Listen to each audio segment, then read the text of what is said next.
Before you get into what's going on at the UN and then with Iran and this other kind of thing, can you clear up either to kill or keep alive these persistent reports that you guys have told the Israelis that you're okay with them going ahead with the Rafah operation as long as they don't attack Iran?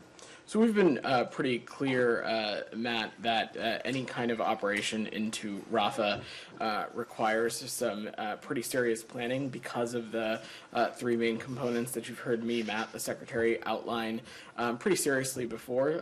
First and foremost, of course, the more than 1 million people seeking refuge in Rafah, the region itself continuing to be an important conduit for humanitarian aid and an important conduit for the safe departure of foreign nationals. So any kind of operation into Rafah would require serious planning, and we would seriously oppose anything that is done without factoring in those various pieces when considering how to conduct a military operation into Rafah.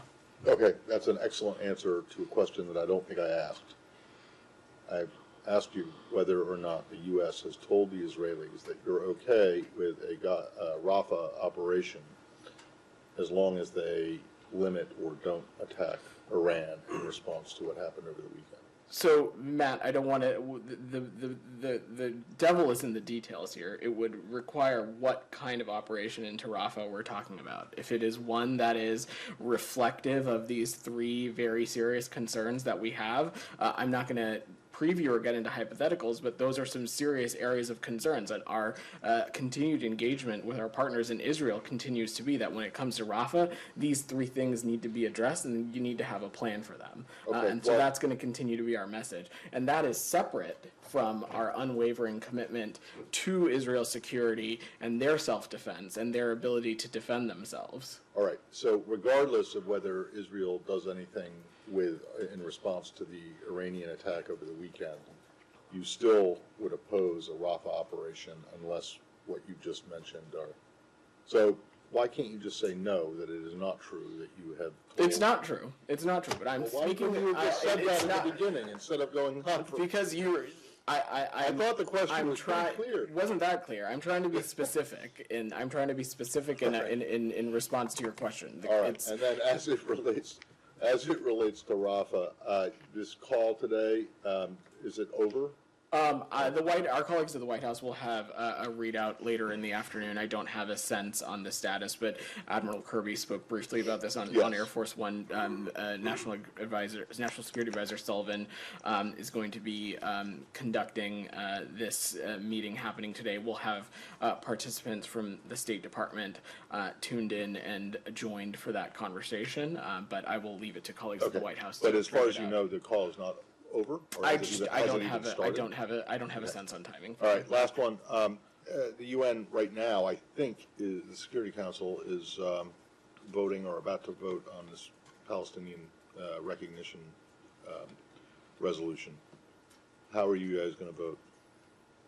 So, Matt, since October 7th, we have been pretty clear that sustainable peace in the region can only be achieved through a two-state solution with Israel's security guaranteed. And it remains our view that the most expeditious path toward statehood for the Palestinian people is through direct negotiations between Israel and the Palestinian Authority with the support of the United States and other partners who share this goal. We believe this approach can tangibly advance Palestinian goals in a meaningful and enduring way. We also have been very clear consistently that premature actions in New York, even with the best intentions, will not achieve statehood for the Palestinian people.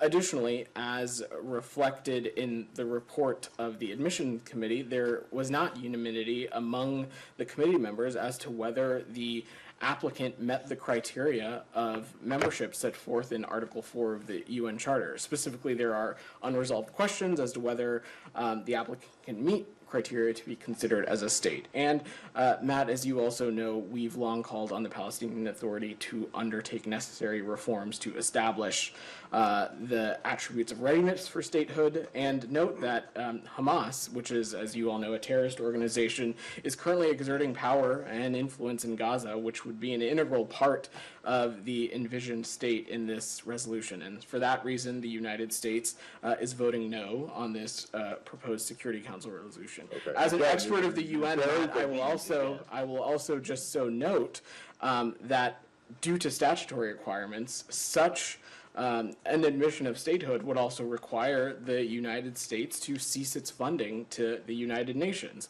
But the U.S. is committed to intensifying its engagement on these issues with the Palestinians and the rest of the region, not only to address the current crisis in Gaza, but to advance a political settlement here that we think can create a path to Palestinian statehood and membership in the United Nations. All right, and then you said you believe, the U.S. believes that the most expeditious way to statehood is through direct negotiations. So, just to make sure, I just Googled expeditious. Marked by or acting with prompt efficiency. How many years has it been since Oslo? Isn't the most expeditious way to Palestinian statehood to have some kind of an announcement or a determination by the UN? Unless you don't really mean expeditious, because expeditious means fast. We do mean expeditious, and we do not believe that the pathway through New York and the United Nations is the best path forward. And as I so noted, such action through the United Nations would statutorily require the United States to cease its funding to the UN. That's certainly not something we're interested in doing either. I take your point on the number of years it has been since Oslo, but this is something that we will continue to pursue because we so firmly believe that it is in not just in the interest of the Palestinian people, but it is a key tenet of establishing peace and security for the people of Israel as well.